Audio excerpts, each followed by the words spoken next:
Hi అండి. ఈ mini వ్లాగ్‌లో నేను ఏమేం పనులు చేసుకున్నానో చూసేయండి. మార్నింగ్ లేవగానే ఊడ్చి, తుడిచేసిన తర్వాత ముగ్గైతే వేశాను. ఈ మధ్యన చాపీస్‌తో వేయట్లేదు. చాపీస్‌తో వేస్తే అప్పుల పాలవుతారంట. అందుకే ఇంక ముగ్గుతోనే వేస్తున్నాను.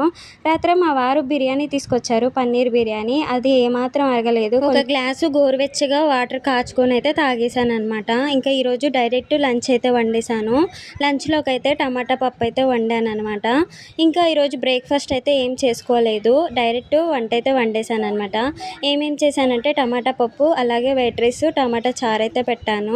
ఇంకా నిన్న మార్కెట్కి వెళ్తే ఇవి స్వీట్ పొటాటో అయితే కనిపించాయి. అవైతే తీసుకొని వచ్చాము.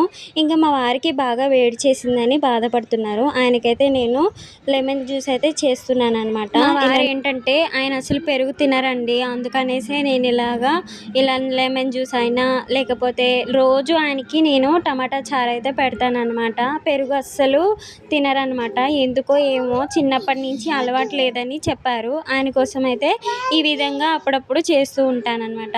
ఇంకా అదైతే ఫ్రిడ్జ్లో పెట్టేశాను. ఇప్పుడైతే స్వీట్ పొటాటో ఉడకపెడుతున్నాను. స్వీట్ పొటాటోకి ఇలాగా చిన్న చిన్న ముక్కలుగా కట్ చేసుకొని ఒక 3 టైమ్స్ వాష్ చేసేసుకున్నాక తురిమిన బెల్లం వేసేసి దాంట్లోకైతే ఒక స్పూన్ నెయ్యి వేసేసి సరిపడ్డ వాటర్ వేసేసి, ఎక్కువ వాటర్ అవసరం లేదు, కాస్తంత వాటర్ వేస్తే సరిపోతుంది. ఇంకా మంటనైతే సిమ్లో పెట్టేసి మూత పెట్టేసి ఈ విధంగా ఉడికిస్తే సరిపోతుంది.